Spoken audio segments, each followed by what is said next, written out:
Banking सेरोफेरोका साथमा Nepal bank limited, नेपालको पहिलो bank, pioneer bank with complete banking solution. सबैको सुरक्षा एनएलजी को इच्छा। NLG insurance company limited. कृषि विकास बैंक, तपाईँ हाम्रो घर आँगनको बैंक। न्यूनतम शुल्कमा अधिकतम आर्थिक सुरक्षा।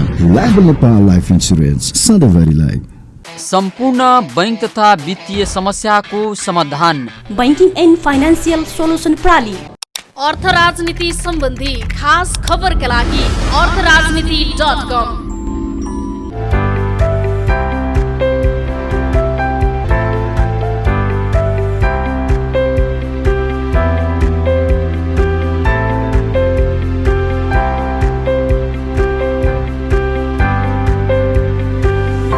आदरणीय दर्शकवृन्द, नमस्कार। सम्पूर्ण बैंकिङ तथा वित्तीय समस्याको समाधान भन्ने मूल नाराका साथ स्थापित बैंकिङ एन्ड फाइनान्सियल सोल्युसन प्रणाली काठमाडौँको प्रस्तुति नेपाली टेलिभिजन क्षेत्रकै एक मात्र विशुद्ध बैंकिङ कार्यक्रम बैंकिङ सेरोफेरोमा यहाँलाई हार्दिक स्वागत गर्न चाहन्छु। म मनोज पौड्याल। दर्शकवृन्द, कोरोना भाइरस अर्थात् कोभिड-19 का कारण विश्व अहिले सङ्कटमा छ। यस सङ्कटबाट मुक्त हुनका निमित्त सबैभन्दा भरपर्दो र उपयुक्त माध्यम भनेको भौतिक दूरी नै हो भन्ने कुरा प्रष्ट भइसकेको छ। त दर्शकवृन्द, सम्भव भएसम्म भौतिक दूरी कायम गरौँ भन्ने आग्रहका साथ कार्यक्रम बैंकिङ सेरोफेरो अगाडि बढाउने यहाँहरू समक्ष अनुमति चाहन्छु। दर्शकवृन्द, आजको कार्यक्रममा हामी नेपाल राष्ट्र बैंकका कार्यकारी निर्देशक श्री देव कुमार ढकालज्यूलाई यहाँहरू समक्ष प्रस्तुत गर्दैछौँ। आउनुहोस् कार्यक्रम बैंकिङ सेरोफेरोमा देव सरलाई स्वागत गरौँ।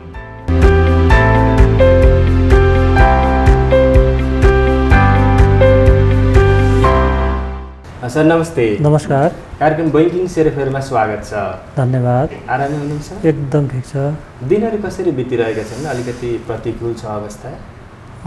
अब निश्चित रूपमा अहिले नेपाल राष्ट्र बैंकमा पनि केही विभागहरूमा कोरोना सङ्क्रमित साथीभाइहरू देखिरहनु भएको छ। त्यो कारणले गर्दा बैंकका कामकारबारलाई पनि सहज रूपमा अगाडि बढाउने र अलिकति सजग र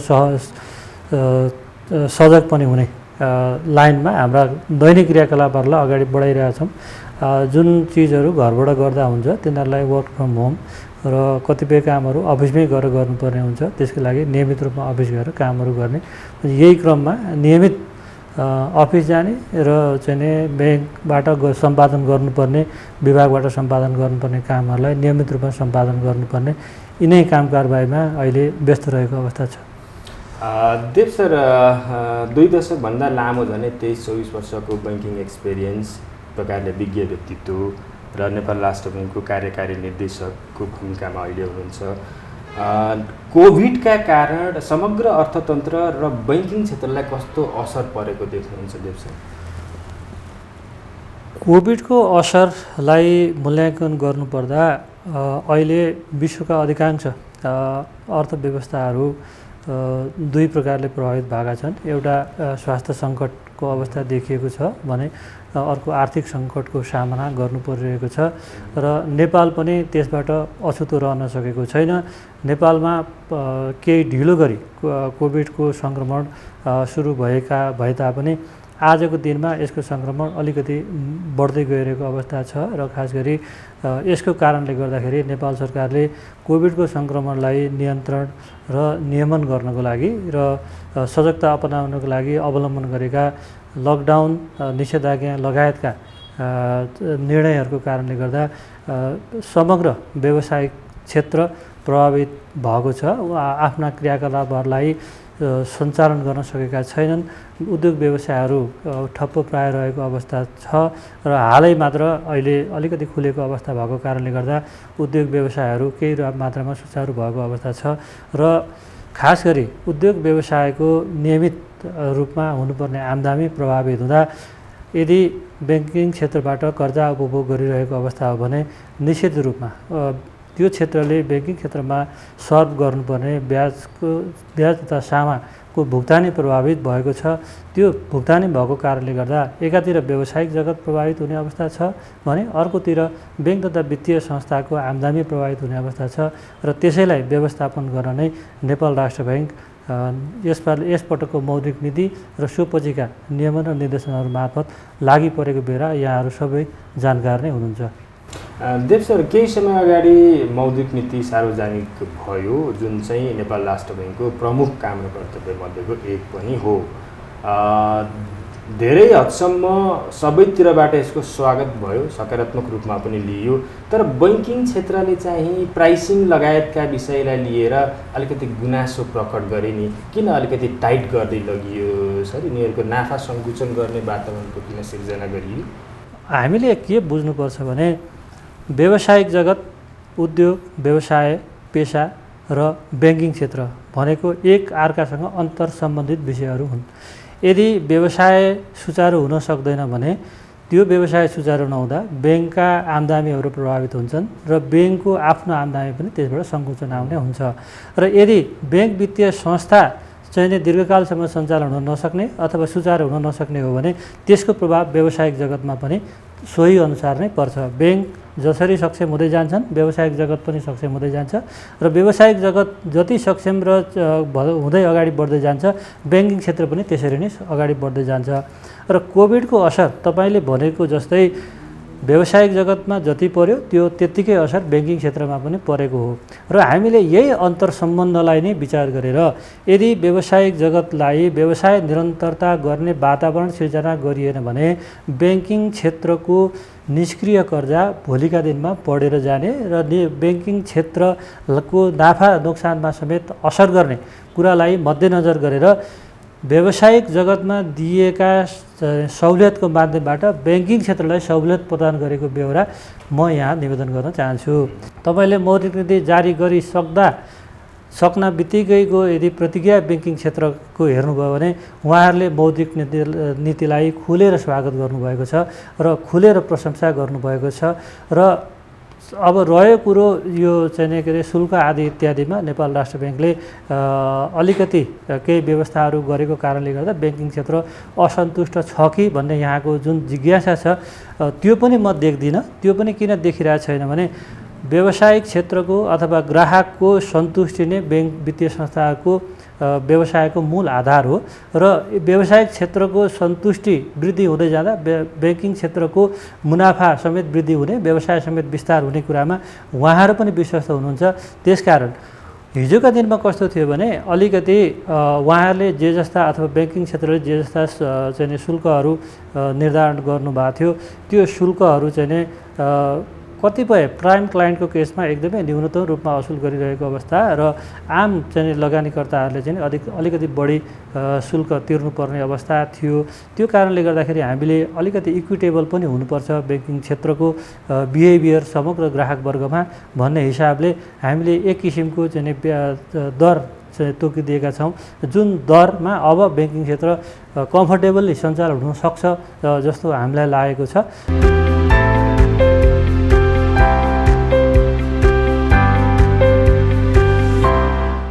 जुन राज्यले अथवा सरकारले दिनुपर्ने सहुलियत जति प्रायः सम्पूर्ण बैङ्किङ क्षेत्रकै थाप्लोमा थुपारियो र हाम्रो अन्ततगत नाफाकै कुरो आउँछ किनभने त्यहाँ पनि लगानीकर्ताले लगानी गरेको संस्था हो, नाफामा सङ्कुचन आयो, हाम्रो बिजनेस ग्रोथ भएन भन्ने लगायतको आरोप बारम्बार लागिरहन्छ नि।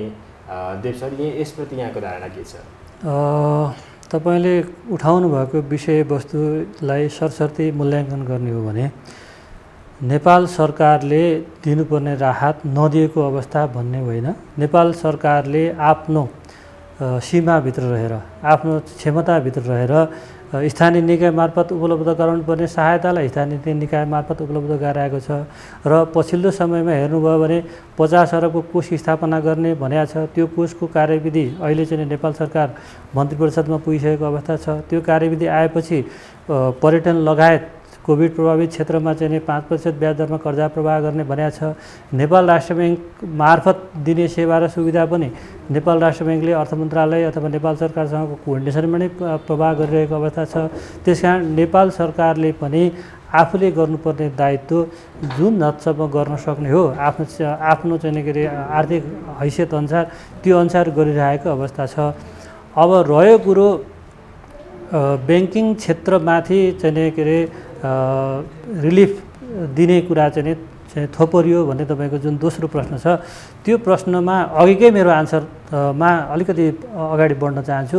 त्यो भन्न खोजेको के हो भने यदि नेपाल राष्ट्र ब्याङ्कले ब्याङ्किङ क्षेत्रलाई अगाडि बढाउनको लागि व्यावसायिक जगतलाई केही सहुलियतहरू प्रदान गर्नुहोस् यदि नभनेको अवस्था थियो भने व्यावसायिक जगतका क्रियाकलापहरू प्रभावित हुँदा ब्याङ्कका नाफा नोक्सान र ब्याङ्कका पासलात पनि प्रभावित हुन सक्थे हैन। त्यस कारणले गर्दा यो त व्यावसायिक जगत चलायमान भएको कारणले गर्दा ब्याङ्किङ क्षेत्रको आजको अवस्था सिर्जना हुन सकेको अवस्था हो। त्यसकारण व्यावसायिक जगतमा हामीले जे जस्ता सहुलियतहरू प्रदान गर्नुहोस् भनेर ब्याङ्किङ क्षेत्रलाई भन्यौँ, उहाँहरूले खुला दिलले त्यसको चाहिँ स्वागत पनि गर्नुभयो, त्यो प्रदान पनि गर्नुभयो। र अर्को कुरा पनि सँगसँगै के छ भने विगतदेखि नै हामीले चाहिँ नेपाल राष्ट्र ब्याङ्कले ब्याज दर स्प्रेडको व्यवस्था तोकेको थियो जुन 4.4% जुन चाहिँ असार मसान्तमा आउनुपर्ने अवस्था थियो र ब्याङ्किङ क्षेत्रले यो सुविधा प्रदान गर्दाखेरि नै उहाँहरू चाहिँ त्यो स्प्रेड पनि कायम गर्न सफल हुनुभयो र सक्षम हुनुभयो र उहाँ चाहिँ नेपाल राष्ट्र ब्याङ्कका नियमनकारी चाहिँ कारबाहीहरूबाट बच्नु भएको अवस्था हो। त्यसकारणले गर्दा व्यावसायिक जगतमा प्रभाव प्रदान गरेको सहुलियत अथवा व्यावसायिक जगतमा प्रभाव प्रदान गरेको चाहिँ के अरे सेम्पेथीको कारणले नै अहिले ब्याङ्किङ क्षेत्र पनि चलायमान भएको कारणले गर्दा यो आरोप लागिहाल्नुपर्छ भन्ने कुरामा म चाहिँ विश्वास गर्दिनँ। ब्याङ्किङ क्षेत्रले आफूले सक्ने नगरेको होइन, त्यसमा एकदम म खुलेर प्रशंसा गर्न चाहन्छु। ब्याङ्किङ क्षेत्रले आफ्नो मुनाफाको केही भाग नै चाहिँ ग्राहक वर्गमा पस्केको हो, ग्राहक वर्गलाई चाहिँ त्यसबाट चाहिँ के अरे सहुलियत दिएको हो, सुविधा दिएको हो, त्यसमा कुनै विमति छैन। तर यदि त्यो सहुलियत नदिएको थियो, त्यो सुविधा नदिएको थियो भने व्यावसायिक जगतको कारणले ब्याङ्किङ क्षेत्र समेत प्रभावित हुन सक्ने अवस्था थियो। त्यसकारण उहाँहरू आफैले गर्नु पनि हुन्थ्यो होला, त्यसमा अलिकति राष्ट्र ब्याङ्कले होस्टेमा हैसिए गरिदिएको अवस्था हो। केही वर्ष अगाडिदेखि नै मर्जरलाई साँच्चीकै भन्ने हो भने बैङ्किङ क्षेत्रको सम्पूर्ण समस्याको एकमात्र समाधान भनेर भनिराखिएको थियो। यो एक प्रकारले त्यो घोकन्ती विद्या धावन्ती खेती भने जस्तो रटान लगाइरहेको अवस्थामा केही समय अगाडि गभर्नर साहबले बैङ्क तथा वित्तीय संस्थाका अध्यक्षहरूसँगको एउटा कार्यक्रममा मर्जर जरुरी छैन, तपाईँहरू आवश्यकता महसुस गर्नुहुन्छ भने मर्जरमा जानुहोस्, नत्र भने यसलाई जरुरीको रूपमा नलिए पनि हुन्छ भन्ने लाइनमा अभिव्यक्ति दिनुभयो भन्ने अहिले बजारमा चर्चा छ। यसको मतलब नेपाल राष्ट्र बैङ्क आफ्नै नीतिबाट पछाडि फर्किएको हो। अत्यन्त सान्दर्भिक प्रश्नको लागि यहाँलाई हार्दिक धन्यवाद दिन चाहन्छु। सायद यहाँले त्यो गभर्नर साहबले गरेको सम्बोधन सुन्ने अवसर पाउनुभयो या पाउनु भएन। गभर्नर साहबले त्यो दिनको सम्बोधनको क्रममा भन्नुभएको विषय के हो भने मर्जर अब नेपाल राष्ट्र ब्याङ्कको मात्र आवश्यकता रहेन, यो समग्र ब्याङ्किङ सिस्टमको आवश्यकताको विषय रह्यो।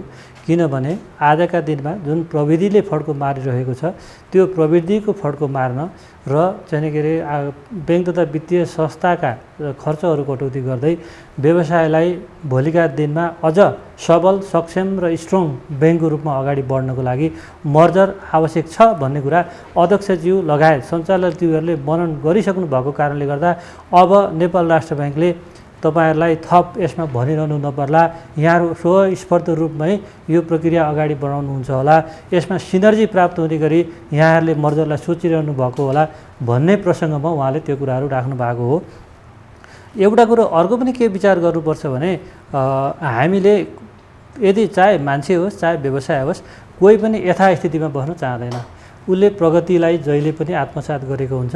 आजभन्दा बढी ठुलो हुने व्यवसायिक आकारमा होस्, पुँजीको आकारमा होस्, अथवा चाहिँ के अरे ग्राहकको चाहिँ के अरे आकारमा होस्, अथवा समग्र बजार हिस्साको आधारमा होस्, ऊ जहिले पनि अगाडि बढ्न चाहन्छ। र गभर्नर साहबले के चाहिँ भन्नुभयो भने कोही चाहिँ नि यदि सानो छु भन्दैमा चाहिँ नि यहाँहरूले चाहिँ के अरे त्यसरी मर्जरको विषयमा चाहिँ नि सोच्नु पर्दैन भन्ने चाहिँ होइन भन्ने कुरा उहाँले राख्नुभएको हो। त्यो भन्नुको मतलब के हो भने जुनसुकै संस्था पनि उहाँले त्यसै प्रसङ्गमा अर्को पनि कुरा के भन्नुभएको थियो भने हिजो चाहिँ के अरे जो नम्बर 1 हुनुहुन्थ्यो उहाँहरू यदि भोलिका दिनमा कन्सोलिडेसन नगर्ने हो भने आज कुन अवस्थामा पुग्नु भएको छ, कन्सोलिडेसन भएका संस्थाहरूको नम्बरिङ कहाँ चेन्ज भएको छ। त्यस कारणले गर्दा नम्बरमा अगाडि बढ्नको लागि पनि यहाँहरू अगाडि बढ्न पक्कै पनि आफै लालायत हुनुहुन्छ र यहाँहरूले चाहिँ नि पछिल्लो नम्बरबाट अघिल्लो नम्बर प्राप्त गर्नलाई प्रयत्न गर्नुहुन्छ र यसमा राष्ट्र ब्याङ्कले भनिरहनु पर्दैन, स्वस्फूर्त रूपमा नै यहाँहरू चाहिँ जानकार हुनुहुन्छ, विज्ञ हुनुहुन्छ र यहाँहरूले नै त्यो प्रक्रियालाई अगाडि बढाउनुहुन्छ भन्ने अर्थमा भन्नुभएको हो र वास्तविकता पनि त्यही हो। र अर्को कुरो उहाँले के पनि भन्नुभएको हो भने नेपाल राष्ट्र ब्याङ्कले आफ्ना तत्कालीन बजारको अवस्थालाई प्राथमिकीकरण गर्नुपर्ने हुन्छ। अहिले चाहिँ बजारमा सबैभन्दा ठुलो समस्या भनेको कोभिड-19ले अर्थतन्त्रमा पारेको प्रभावलाई न्यूनीकरण गर्दै व्यवसायलाई चलायमान गराउने र अर्थतन्त्रको पुनरुद्धार गर्ने पहिलो प्राथमिकता भएको कारणले गर्दा अहिले राष्ट्र ब्याङ्कको मेन फोकस चाहिँ यो क्षेत्रमा छ भन्ने कुरालाई पहिलो प्राथमिकतामा यो क्षेत्र परेको बेहोरा चाहिँ उहाँले भन्नुभएको हो। तर त्यसरी ब्याकै भएको अथवा त्यस्तो प्रसङ्गमा उहाँले भन्नुभएको होइन। तरलताको विषयमा अलिकति मैले प्रसङ्ग उठाउन चाहेँ। केही समय यता केही वर्ष यता तरलता फ्लक्चुएट प्रायःजसो जहिले नै तपाईँको लोनेबल फन्डको कमी नै भइरहेको थियो, तर अहिलेको अवस्थामा प्रणालीमा अधिक तरलता छ। त्यसले गर्दाखेरि लोन खोसाखोस हुने होइन, एकले अर्काको फाइल तान्दिने, यतिसम्म कि कन्सोर्टियममा भएको कुनै फाइल छ भने लिड बैङ्कले अन्य बैङ्कलाई प्रक्रिया नपुर्याइकन पनि आफ्नो नाममा बुक गर्ने जस्ता पनि कामहरू, अस्वस्थ प्रतिस्पर्धाहरू भएका छन्। यो समस्याको निराकरणका निमित्त राष्ट्र ब्याङ्कले कस्तो कदम चाल्न सक्छ, के गर्दैछ यो जुन अहिले जल्दोबल्दो समस्या? तपाईँले भनेको कुरा मैले पनि कहीँ कतै सुनेकै कुराहरू हो। तरलताको विषयमा यहाँले हेर्नुहुन्छ भने अहिलेको तरलता भनेको यो नेपाल राष्ट्र ब्याङ्कले पछिल्लो समयमा अवलम्बन गरेका नीतिहरूको कारणले चाहिँ नि हामीले चाहिँ बजारलाई लिक्विड बनाउनुपर्छ भन्ने मान्यतामै तरलता छोडिरहेको अवस्था हो। रहेको कुरो लोनका फाइल्सहरू एक ठाउँबाट अर्को ठाउँमा जाने भन्ने कुरो यो चाहिँ कस्तो हुँदो रहेछ भने यो चिज आज मात्र भएको होइन, हिजोको दिनमा पनि यो कामहरू भइरहेकै थियो। अलिकति चाहिँ नि के अरे ब्याज दर कम भएका ब्याङ्कहरूमा चाहिँ ब्याज दर बढी भएका ब्याङ्कबाट कर्जाहरू चाहिँ जाने, स्वाप हुने खालको प्रवृत्ति हिजो पनि भएको थियो र अहिले पनि भइरहेको छ। र अर्को कुरो के हो भने त्यसको चाहिँ नि व्यवस्थापन गर्ने जिम्मेवारी दुवैतर्फको हो। जुन ब्याङ्कका ग्राहकहरूलाई रिटेन्सन गर्नको लागि जे जस्ता सुविधाहरू दिनुपर्ने हो त्यो यदि पाउने हो भने पक्कै पनि ग्राहकहरूलाई छोड्नुहुन्न। र ग्राहकहरूले पनि मलाई जहाँसम्म लाग्छ के बुझ्नुहुन्छ भने मैले अघि पनि भने व्यवसायहरू भनेको जहिले पनि चाहिँ के अरे प्रगति चाहने हुन्छन्। यदि व्यवसायले आफूलाई फर्केर 10 वर्ष अगाडि र आजको दिनलाई हेर्ने हो भने ब्याङ्किङ क्षेत्रको सपोर्टको कारणले गर्दा हामी त्यहाँ पुग्न सकेका होलाौँ जस्तो लाग्छ। त्यस कारणले गर्दा पक्कै पनि ग्राहकले पनि त्यो कुरालाई मनन गर्नुहुनेछ। जुन बखतमा उद्योग व्यवसाय सञ्चालन गर्नलाई ब्याङ्कले सपोर्ट गरेको थियो, आज अलिकति चाहिँ के अरे थोरै झिनो मसिनो लागतमा चाहिँ फरक पर्न बित्तिकै अन्यत्र उहाँहरू पक्कै पनि जानुहुन्न जस्तो लाग्छ, किनभने त्यो गुण त एकअर्काले तिर्ने नै हो नि त। त्यस कारणले गर्दा यसले धेरै ठुलो समस्या ल्याउँछ जस्तो लाग्दैन। तर यदि त्यस्तो खालको कुनै समस्या सिर्जना भइहाल्यो भने त्यसमा हामी ब्याङ्किङ क्षेत्रसँग निरन्तर संवाद गर्छौँ नै। त्यसबाट केही कुराहरू गर्नुपर्ने रहेछ भने त्यसमा हामी छलफल गर्छौँ।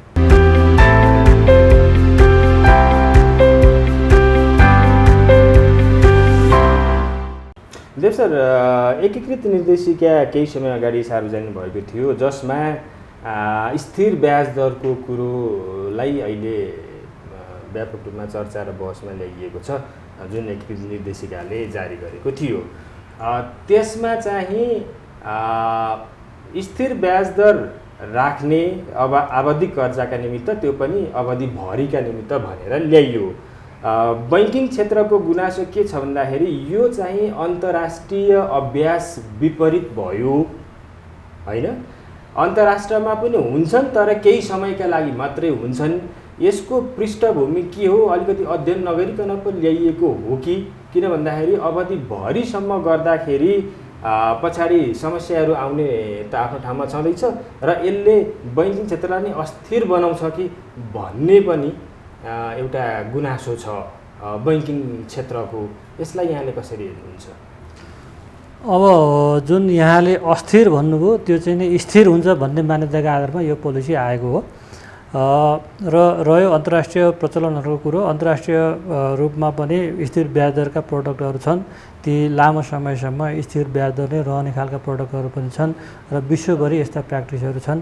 तिनै प्र्याक्टिस अन्तर्राष्ट्रिय असल अभ्यासहरूकै आधारमा नै नेपाल राष्ट्र ब्याङ्कले पनि कमसेकम रिटेल प्रकृतिका व्यक्तिगत कर्जाहरू जुन चाहिँ होम लोन हुन सक्लान्, हाउसिङ लोन हुन सक्लान्, अटो लोन हुन सक्लान्, त्यस्ता खालका व्यक्तिगत प्रकृतिका आवधिक कर्जाहरूको हकमा त्यो अवधिभरि त्यो भुक्तानी अवधिभरि स्थिर रहने ब्याज दर चाहिँ ब्याङ्कहरूले कायम गर्नुपर्छ भन्ने हामीले व्यवस्था गरेका छौँ।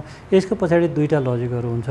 एउटा लजिक भनेको के हो भने क्लाइन्टले चाहिँ आजको दिनमा कुनै आफ्नो आम्दानी हेरेर आफ्नो चाहिँ आय स्रोत हेरेर स्थिर कर्जाहरू लिएको हुन्छ, दीर्घकालीन कर्जाहरू लिएको हुन्छ। भोलिका दिनमा उसको आम्दानी प्रभावित हुने बित्तिकै उसले ती किस्ताहरू डिफल्ट गर्न थाल्छ। त्यो कारणले गर्दा ब्याङ्किङ क्षेत्रको एनपिएल बढ्न थाल्छ। आफ्ना व्यवसायमा अथवा आफ्नो पेसामा एजिटिज रहँदाखेरि पनि भोलि ब्याज दरको कारणले गर्दा किस्ता भुक्तानी गर्न ग्राहकलाई असहज हुनसक्छ। त्यसकारण ग्राहक वर्गमा सहजता प्रदान गर्ने र ब्याङ्किङ क्षेत्रमा त्यो कारणले सिर्जना हुनसक्ने चाहिँ नन पर्फर्मिङ लोन चाहिने को असर हुन नदिने उपायको रूपमा हामीले यो स्थिर ब्याज दरलाई लिएका हौँ। अब यो स्थिर ब्याज दर जुन निर्धारण गरिएको छ अलिकति के हो भने हामीले अघिल्लो मसान्तभित्रै यो ब्याज दर प्रकाशन गर्नुपर्छ भनेर भनेका छौँ र हामीले त्यो ब्याज दर प्रकाशन र कार्यान्वयन गर्ने समय असोज मसान्तसम्म थपिदिएको पनि छौँ। अलिकति पहिलोपटक कुनै प्रडक्ट निकाल्दै हुनुहुन्छ, अलिकति ब्याङ्किङ सिस्टमले यसमा वर्कआउट गर्ने टाइम चाहिन्छ भनेर उहाँहरूले माग गर्नुभयो। त्यही आधारमा हामीले केही समय वर्कआउट गर्ने टाइम पनि उहाँहरूलाई उपलब्ध गराएकै छौँ। यो ब्याज दरको कारणले ब्याज दर स्थिर हुन्छ, ब्याङ्किङ सिस्टम स्थिर हुन्छ। यसका दुईवटा लजिकहरू छन्। पहिलो लजिक त के हो भने हामीले एकातिर दीर्घकालीन प्रकृतिको सम्पत्ति सिर्जना गरिसकेपछि र ब्याज दर त्यसमा स्थिर गरिसकेपछि हामी पहिलो कुरा दीर्घकालीन प्रकृतिका दायित्वहरू सिर्जना गर्नपट्टि लाग्छौँ, दीर्घकालीन प्रकृतिका स्रोतहरू खोज्नपट्टि थाल्छौँ। त्यो हुने बित्तिकै हामीसँग स्रोत पनि दीर्घकालीन हुन्छ र चाहिँ हाम्रो सम्पत्ति पनि दीर्घकालीन हुनसक्छ। एउटा पाटो त्यो हुनसक्छ भने अर्को पाटो के हुनसक्छ भने हामीले ठिकै छ हामीसँग अहिले केही समयका चाहिँ के अरे निक्षेपहरू मात्रै छन्, लामो समयका छैनन् र हामीले दीर्घकालीन चाहिँ के अरे सम्पत्ति ब्याज दर स्थिर रहने खालका सम्पत्तिहरू सिर्जना गरेका छौँ भने अब हामी भोलिका दिनमा हामीले जति पनि चाहिँ निक्षेपहरू परिचालन गर्छौँ जति प्रतिशत चाहिँ हाम्रो स्थिर ब्याज दरवाला चाहिँ के अरे सम्पत्ति छ त्यसको हाराहारीमा रहने गरी हामी चाहिँ डिपोजिटका प्रोडक्टहरू खोज्छौँ, लन्च गर्छौँ। त्यो हुने बित्तिकै के हुन्छ भने ब्याज दर चाहिँ अहिले निर्धारण गरेको स्थिर ब्याज दरलाई चाहिँ टेवा पुग्ने गरी त्यसैको वरिपरि घुम्ने हुन्छ, जसले गर्दा ब्याज दरमा समेत यसले स्थिरता प्रदान गर्छ र भोलिका दिनमा ब्याज दर पनि स्थिर हुने सम्भावना हुन्छ। वात्त ब्याज दर माथि बढ्ने अथवा वात्त तल झर्ने खालको अवस्था सिर्जना हुँदैन। त्यसकारण अल्पकालीन रूपमा अहिले पनि यदि ब्याङ्कको वासलात हेर्नुभयो भने ब्याङ्कले चाहिँ के अरे 20औं-30औं वर्षका चाहिँ के अरे प्रडक्टहरू लन्च गरिरहेको अवस्था छ र ती प्रडक्टको लागि उहाँहरूसँग भाका स्रोत भनेको अल्पकालीन प्रकृतिकै हुन् र भोलि ब्याज दर चाहिँ जोखिमलाई चाहिँ व्यवस्थापन गर्ने उहाँहरूसँग बलियो संयन्त्र हुने बित्तिकै यो प्रडक्टलाई सबैले हाई नै गर्नुहुन्छ जस्तो हामीलाई लाग्छ। यो प्रडक्टले ब्याङ्किङ क्षेत्रलाई प्लस समग्र त्यसबाट कर्जा लिने ग्राहकहरूलाई चाहिँ सहजता प्रदान गर्छ। मैले एउटा प्रश्न जोड्न चाहेँ, पुनर्कर्जा को नीति राष्ट्र ब्याङ्कले अवलम्बन गरेको छ, यसको बारेमा अलिकति थोरै प्रश्न पारिदिनुहोस् न। यो कसले प्रयोग गर्न पाउँछन्, कस्ता प्रकृतिका व्यवसायले यसलाई उपयोग गर्न पाउँछन्, थोरै यो एउटा प्रश्नबाट राम्रो प्रश्नको लागि फेरि पनि यहाँलाई धन्यवाद। पुनर्कर्जाको विषयमा जसले हिजोदेखि नै नेपाल राष्ट्र ब्याङ्कबाट पुनर्कर्जाको सुविधा उपयोग गरिरहनु भएको छ, उहाँहरूले पुनर्कर्जा भनेको के हो, यो के कसरी प्राप्त हुन्छ र यसको अमाउन्ट कति हुन्छ उहाँहरूले जानकारी राख्नु भएको छ। तर कतिपय नयाँ चाहिँ के अरे उद्योगिक व्यवसायहरू हुन्छ जसले पुनर्कर्जाको बारेमा धेरै जानकारी राख्नु भएको छैन। तपाईँले अत्यन्त सान्दर्भिक क्वेसन सोधिदिनु भएको छ, यसको लागि म यहाँलाई फेरि पनि धन्यवाद दिन चाहन्छु। पहिलो कुरो चाहिँ पुनर्कर्जा शब्द नै पुनर्कर्जा भएको कारणले गर्दा यो कर्जा नेपाल राष्ट्र ब्याङ्कले ब्याङ्क वित्तीय संस्थालाई उनीहरूले नेपाल राष्ट्र ब्याङ्कमा राखेको असल कर्जाको धितोमा प्रवाह गर्ने कर्जा हो। भन्नुको मतलब हामी ब्याङ्कलाई चाहिँ कर्जा दिन्छौँ र कसलाई दिन्छौँ, नामै पुनर्कर्जा। ब्याङ्कले प्रवाह गरेका ऋणीहरूले सुविधा पाउने गरी ब्याङ्कलाई कर्जा दिन्छौँ भनेपछि ग्राहकले कतिपय ग्राहकहरूले के भन्नुहुन्छ भने पुनर्कर्जा चाहिँ के अरे पायो तर मलाई त पैसै दिएन ब्याङ्कले, पैसा दोहोऱ्याएर पाउने अवस्था होइन। उहाँले उपभोग गरिरहनु भएको ऋणीले उपभोग गरिरहेको कर्जामा ब्याज दर सहुलियत प्राप्त हुने हो। त्यसमा चाहिँ साधारण पुनर्कर्जा हो भने 5% ब्याज दर र तोकिएको अवधिसम्मको लागि प्राप्त हुने हो र निर्यात पुनर्कर्जा, विशेष पुनर्कर्जा आदि इत्यादि हो भने 3% ब्याज दरमा प्राप्त हुने हो। त्यसकारण ब्याज दर सहुलियत मात्र ऋणीले प्राप्त गर्ने हो, थप कर्जा प्राप्त गर्ने होइन। यो चाहिँ नै मैले एउटा जानकारी दिन खोजेँ।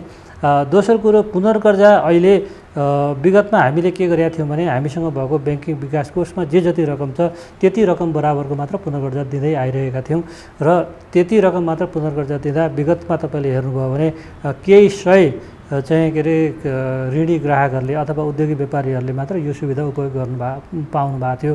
बाँकी आम चाहिँ ऋणीहरूले यो सुविधा उपयोग गर्न पाउनु भएको थिएन र हामीले के सोच्यौँ भने पुनर्कर्जाको सुविधा त आम चाहिँ के अरे ऋणीहरूसम्म पुग्नुपर्छ, यो सबै क्षेत्रमा पुग्नुपर्छ। हामीले मनन गऱ्यौँ। त्यो मनन गरिसकेपछि हामीले के भन्यौँ भने नेपाल राष्ट्र ब्याङ्कले हामीसँग भएको जुन कोष छ त्यसकोलाई, त्यो भनेको त जोखिम बिहोर्ने कोष हो नि। भोलि ब्याङ्क वित्तीय संस्थाले यदि कर्जा तिरेन भने त्यसले जोखिम धान्न सक्ने खालको कोषको रूपमा राखेको हुन्छ भन्ने हिसाबले हामीले त्यसको 5 गुणासम्म कर्जा प्रवाह गर्न सक्ने गरी यो कोभिडको कारणले सिर्जना भएको अवस्थामा अलिकति तरलता प्लस चाहिँ उद्योगिक व्यवसायहरूलाई थप सहुलियत प्रदान गर्नको लागि पुनर्कर्जाको चाहिँ रकम वात्तै बढायौँ। त्यो करिब 210-12 अरबको हाराहारीमा दिन सक्ने क्षमता आज नेपाल राष्ट्र ब्याङ्कसँग छ र त्यो रकममध्ये 70% रकम चाहिँ हामीले एकमुष्ट रूपमा ब्याङ्क वित्तीय संस्थालाई दिन्छौँ भन्यौँ र त्यो 70% रकम चाहिँ ब्याङ्क वित्तीय संस्थाहरूले चाहिँ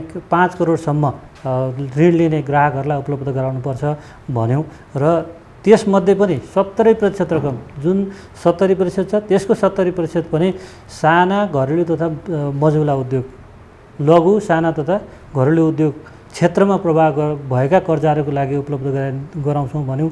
त्यसो गर्दाखेरि अब हामीले करिब 30,000 भन्दा बढी ग्राहकहरूले पुनर्कर्जा सुविधा प्राप्त गर्ने गरी र हरेक स्थानीय निकायमा सम्म पुनर्कर्जाको सुविधा पुग्ने गरी यसलाई व्यापक रूपमा परिचालन गर्ने चाहिँ हामीले अहिले कार्यविधि जारी गरेका छौँ। यो अनुसार हामीले निवेदन पनि आह्वान गरिसकेका छौँ र ग्राहक ऋणी अनुसार पनि हामी 2.2 अरबको चाहिँ के अरे पुनर्कर्जा प्रदान गरिसकेका छौँ र अहिले हामीले अलिकति बढी क्षेत्रलाई समेट्नुपर्छ, बढी ग्राहकलाई समेट्नुपर्छ र राज्यले दिएको, राष्ट्र ब्याङ्कले दिएको सुविधा आम चाहिँ के अरे ऋणीहरूसम्म पुग्नुपर्छ भन्ने मान्यताले हामीले काम अगाडि बढाइरहेका छौँ। अन्त्यमा मैले सोध्न छुटाएका, यहाँलाई भन्न मन लागेका केही छन् टेलिभिजन हेरेर बसिरहनु भएका दर्शक समस्त शुभचिन्तकलाई? ठ्याक्कै त्यस स्पेसिफिक केही छैन। मैले एउटा मात्र जानकारी पुनः के गराउन चाहेँ भने नेपाल राष्ट्र ब्याङ्क एउटा नियामक निकाय र सुपरभाइजर पनि भएको नाताले समग्र अर्थतन्त्रमा भइरहेको विकास, ब्याङ्किङ क्षेत्रमा भइरहेको विकास र प्रगति, ब्याङ्किङ क्षेत्रका चाहिँ के अरे सारा अप्ठ्यारा सजिला विषयवस्तुहरूलाई नजिकबाट निहालिरहेको हुन्छ। त्यसको लागि चाहिँ एउटा फेसिलिटेटरको भूमिका निर्वाह गर्न राष्ट्र ब्याङ्क सदैव चाहिँ अग्रसर रहेको हुन्छ र नीतिहरूको चाहिँ निर्माण गर्दा अथवा त्यसको चाहिँ के अरे तयारी गरिरहँदा पर्याप्त रूपमा वर्कआउट गरेको हुन्छ। त्यसले पार्ने प्रभावका बारेमा विश्लेषण भएको हुन्छ र यसले समग्र चाहिँ के अरे क्षेत्रलाई नै चलायमान बोलाउने खालका नीतिहरू अगाडि ल्याइरहेको हुन्छ भन्ने कुरामा सबैजना आश्वस्त भइदिन म अनुरोध गर्न चाहन्छु। हस् त, समय र संवादका लागि धेरै धेरै धन्यवाद। तपाईँलाई पनि धेरै धेरै धन्यवाद। मलाई स्टुडियोसम्म बोलाइदिनु भयो, नेपाल राष्ट्र ब्याङ्कको तर्फबाट आफ्ना विचारहरू राख्ने अवसर प्रदान गरिदिनु भयो, त्यसको लागि यहाँलाई पनि धेरै धेरै धन्यवाद।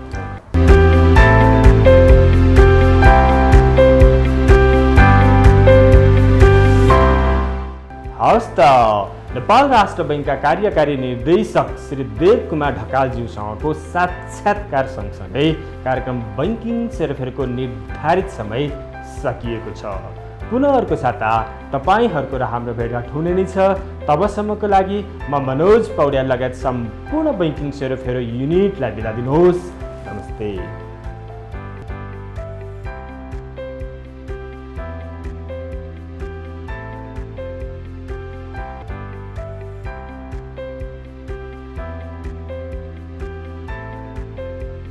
बैंकिङ सेरोफेरोका साथमा नेपाल बैंक लिमिटेड, नेपालको पहिलो bank, pioneer bank with complete banking solution. सबैको सुरक्षा एनएलजी को इच्छा। NLG insurance company limited. कृषि विकास बैंक, तपाईँ हाम्रो घर आँगनको ब्याङ्क। न्यूनतम शुल्कमा अधिकतम आर्थिक सुरक्षा। लाइफ नेपाल लाइफ इन्सुरेन्स, सधैँभरिलाई। सम्पूर्ण बैंक तथा वित्तीय समस्याको समाधान बैंकिङ एन्ड फाइनान्सियल सोलुसन प्रणाली। अर्थ राजनीति सम्बन्धी खास खबरका लागि अर्थराजनीति.com